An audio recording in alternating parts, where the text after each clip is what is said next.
Class 8 chapter 7 जिसका नाम है गुणनखंड, इसका एमसीक्यू देखने वाले हैं। तो सबसे पहला क्वेश्चन मेरे पास दिया हुआ है 10x प्लस 25xy का गुणनखंड क्या होगा। तो ऐसा जब भी क्वेश्चन रहता है ना, तो सबसे पहले ये चेक करो कि दोनों में से ना कॉमन क्या बाहर निकलेगा, वो उसको बाहर निकाल दो। 10x है, क्वेश्चन में दिया हुआ है 10x प्लस में 25xy है। दोनों में से बाहर क्या निकलेगा, देखो ना, 5 का पहाड़ा में भी 10 आता है, 5 का पहाड़ा में भी 25 आता है। तो दोनों में से 5 बाहर निकल सकते हैं, साथ में x बाहर निकल सकते हैं। 5 का पहाड़ा कितना बार पढ़ेंगे कि 10 आएगा, तो बोलेंगे 2 बार। प्लस है, प्लस लिख लिए। और 5 का पहाड़ा में 25 कितना बार में आएगा, तो बोलेंगे 5 बार। ठीक है, x तो बाहर ले ही चुके हैं, तो बचा कितना अंदर में y। तो 5x इंटू में 2 प्लस 5y, तो 5x इंटू में 2 प्लस 5y, इसका सही आंसर हो जाएगा बी नंबर। क्वेश्चन नंबर 2 जिसमें मुझसे पूछा गया है कि 8p माइनस में 24q का गुणनखंड क्या होगा, ये बता दो। तो सेम क्वेश्चन है ना, तो सबसे पहले 8p माइनस में 24q है। तो दोनों में से बस ये चेक करेंगे कि बाहर को निकलेगा। 8 और 24 दोनों का 8 का पहाड़ में आता है।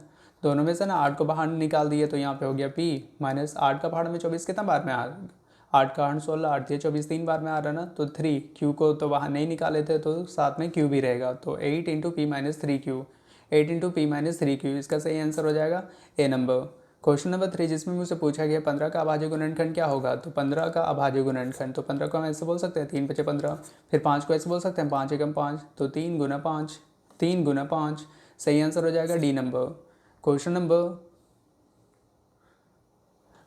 4 जिसमें मुझसे पूछा गया है 5a स्क्वायर बी का सार्वगुणनखंड क्या होगा। तो 5a स्क्वायर बी का सार्वगुणनखंड बताओ बोल रहे हैं। तो इसमें का मतलब होता है कि 5a स्क्वायर बी को हम लोग ऐसा लिख सकते हैं, 5 को हम ऐसे बोल सकते हैं 5, और a स्क्वायर का मतलब होता है a इंटू ए, और साथ में b का मतलब b, 5 इंटू ए इंटू ए इंटू बी, 5 इंटू ए इंटू ए इंटू बी, सही आंसर हो जाएगा बी नंबर। क्वेश्चन नंबर 5 जिसमें मुझसे पूछा गया है कि a plus b into a plus b का गुणनखंड क्या होगा। सिंपल सा क्वेश्चन है, इसमें बस कुछ मत करो। a plus b into a plus b है ना, a प्लस बी एक बार हुआ, a प्लस बी एक बार हुआ, टोटल मिला के कितना बार हुआ, तो बोलेंगे 2 बार। तो a प्लस बी कितना बार हुआ, 2 बार। तो इसको देखने से ऐसा लग रहा है a प्लस बी का होल स्क्वायर, और ये किसके बराबर होता है, ए स्क्वायर प्लस में 2ab प्लस में बी स्क्वायर। तो इसका सही आंसर हो जाएगा ए स्क्वायर प्लस में 2ab प्लस में बी स्क्वायर, सी इसका सही आंसर है।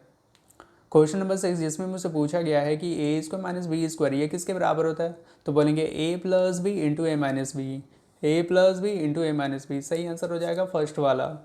क्वेश्चन नंबर 17 जिसमें मुझसे पूछा गया है 16m स्क्वायर माइनस 25 का गुणनखंड क्या होगा। तो क्वेश्चन दिया हुआ है 16m स्क्वायर माइनस में 25, क्या हम इसको स्क्वायर के फॉर्म में लिख सकते हैं। 16 को हम ऐसे बोल सकते हैं 4m का होल स्क्वायर, और 25 को बोल सकते हैं 5 का होल स्क्वायर। अब इसको हम ऐसे बोल सकते हैं कि ए स्क्वायर माइनस बी स्क्वायर का जैसा तो लग रहा है, तो यानी कि ए प्लस बी इंटू में ए माइनस बी, ऐसे बोल सकते हैं ए plus b into a minus B, मतलब 4m plus 5, 4m plus 5 into में 4m माइनस में 5, 4m प्लस 5, 4m माइनस में 5, मतलब सही आंसर हो जाएगा सी नंबर। क्वेश्चन नंबर 8 जिसमें मुझसे पूछा गया है डैश का गुणनखंड a माइनस बी है। तो ऐसा जब भी क्वेश्चन रहता है तो बस कुछ मत करो, क्वेश्चन क्या गिवन है, a minus b into a minus b का गुणनखंड क्या होगा, ये बता दो। सिंपल सा तो क्वेश्चन है, तो इसमें बस क्या करो ना, a minus b into a minus b का गुणनखंड क्या है ये बताना है ना। तो सबसे पहले a को लेके पूरा से गुना कर दो a माइनस बी के साथ, फिर माइनस बी को लेके पूरा से गुना कर दो a माइनस बी के साथ। तो यहाँ से मिलेगा a मिलकर हो जाएगा ए स्क्वायर, माइनस में बोलेंगे ए बी, फिर बोलेंगे माइनस में b को a से गुना करेंगे तो माइनस में ए बी हो जाएगा, माइनस माइनस प्लस में बी स्क्वायर। फिर इसको हम ऐसे बोल सकते हैं ए स्क्वायर माइनस में ए बी माइनस में बी, माइनस में 2ab हो गया, प्लस में बी स्क्वायर, ए स्क्वायर माइनस में 2ab प्लस बी स्क्वायर, तो किसके बराबर हुआ, ए स्क्वायर माइनस में 2ab प्लस में बी स्क्वायर, मतलब इसका भी सही आंसर हो जाएगा, ओ सॉरी, ए स्क्वायर माइनस में 2ab प्लस बी स्क्वायर, ए स्क्वायर माइनस में 2ab प्लस बी स्क्वायर, सही आंसर है फर्स्ट नंबर। क्वेश्चन नंबर 9 जिसमें मुझसे पूछा गया है 9y square minus 12y plus 4 का गुणनखंड क्या होगा।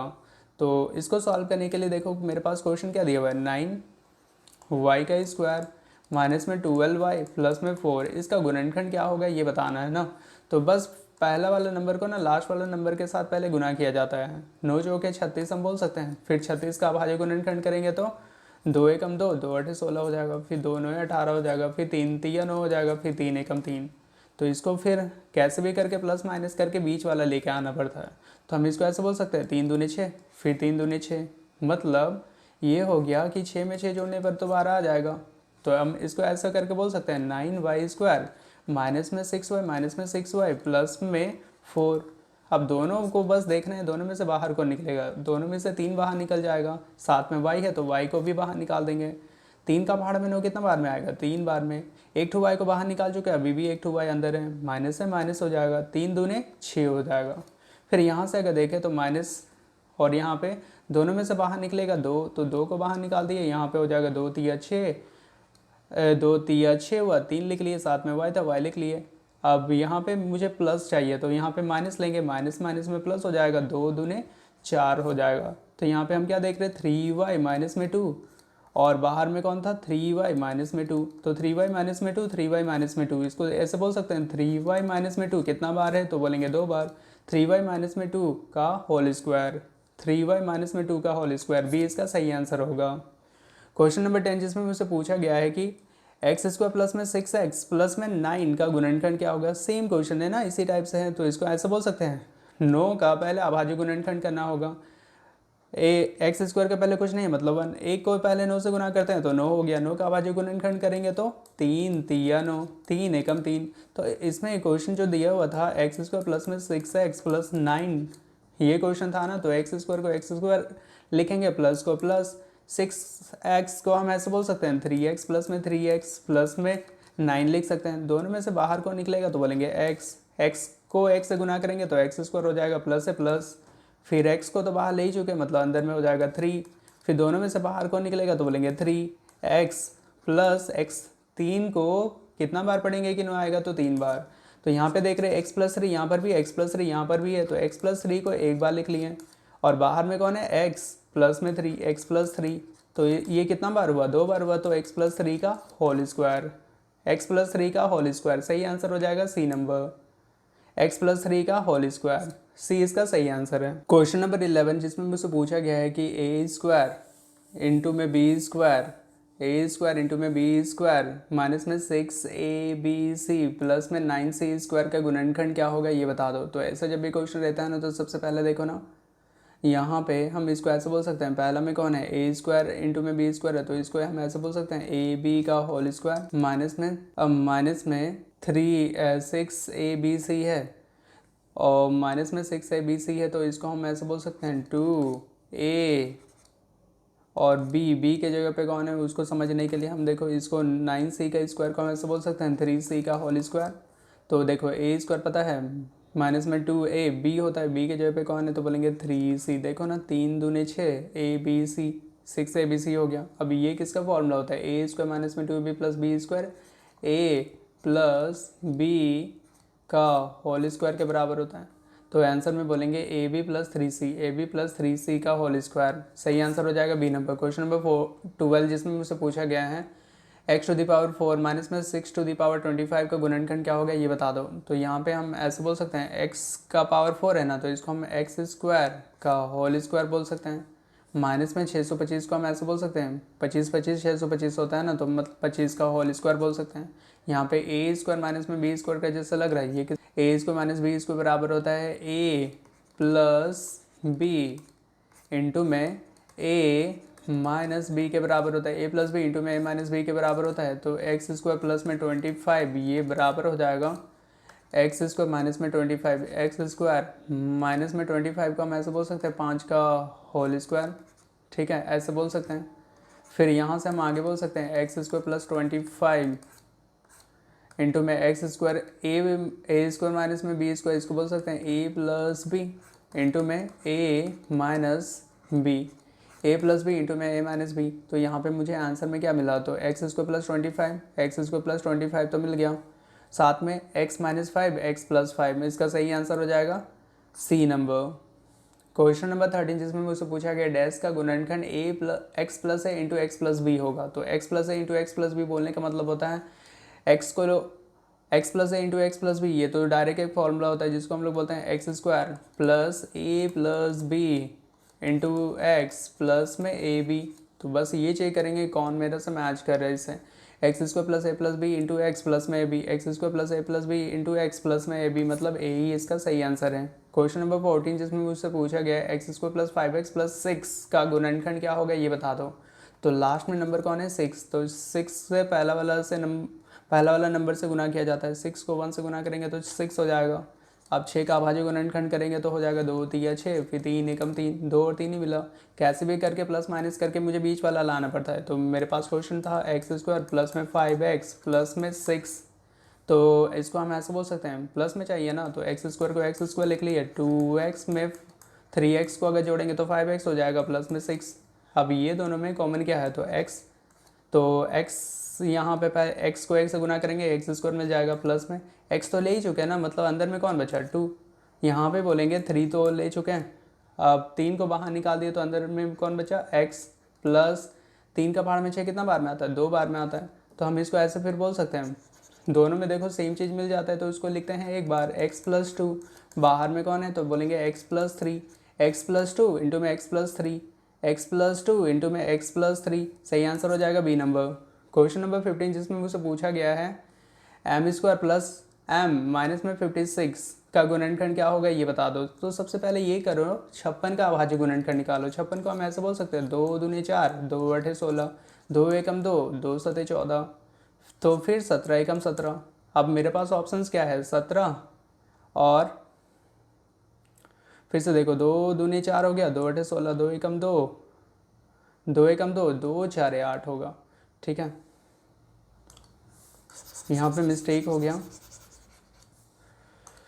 क्वेश्चन नंबर 15 जिसमें मुझसे पूछा गया m square plus m minus 56 का गुणनखंड क्या है ये बताओ। तो सबसे पहले मेरे पास देख रहे हैं कि एम स्क्वायर के साथ मल्टीप्लाई 1 है तो 1 को 56 से गुना करना पड़ेगा, तो गुना करने पर मुझे मिलेगा 56 और इसका फिर अभाज्य गुणनखंड करेंगे तो 56 का अभाज्य गुणनखंड करेंगे तो 2 दूनी 4 हो जाएगा, 2 अठे 16, फिर बोलेंगे 2 एकम 2 हो जाएगा, 2 4 8 हो जाएगा, फिर 2 सते 14, फिर 7 एकम 7 हो जाएगा।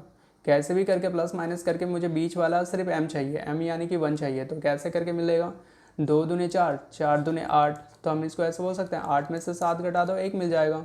तो इसको सॉल्व करने के लिए ना पहले क्या करेंगे, मेरे पास क्वेश्चन था एम स्क्वायर प्लस में m माइनस में 56 था, तो इसको हम ऐसे बोल सकते हैं एम स्क्वायर प्लस में 8 को प्लस में ले लो, 7 को माइनस में ले लो, माइनस में 56 ऐसे बोल सकते हैं। दोनों में से बाहर को निकलेगा तो m को बाहर निकाल दिए तो हो जाएगा m प्लस में 8, और दोनों में से यहाँ से दोनों के जगह पे माइनस साइन है तो माइनस ले लिए। 7 8 56 होता है ना, तो 7 को बाहर निकाल लिए, m आ जाएगा अंदर में। अब मुझे यहाँ पे माइनस साइन चाहिए तो यहाँ पे प्लस ले लेंगे, माइनस प्लस माइनस हो जाएगा। 7 का पहाड़ में 56 8 बार में आता है, तो यहाँ पे हम ये देख रहे हैं यहाँ पर भी अंदर वाला यहाँ पर भी अंदर वाला सेम चीज़ मिल गया, तो m प्लस 8 आ जाएगा बाहर, और बाहर में पहले से कौन है m minus 7, m plus 8 m minus 7, m plus 8 m minus 7, m plus 8 m minus 7, ए इसका सही आंसर हो जाएगा। क्वेश्चन नंबर 16 जिसमें मुझसे पूछा गया है कि 91 y का क्यूब में से 13 y को अगर डिवाइड करेंगे तो मुझे क्या आंसर मिलेगा ये बता दो। ठीक है, तो इसको बनाने के लिए बस करेंगे क्या, थोड़ा ध्यान से समझो।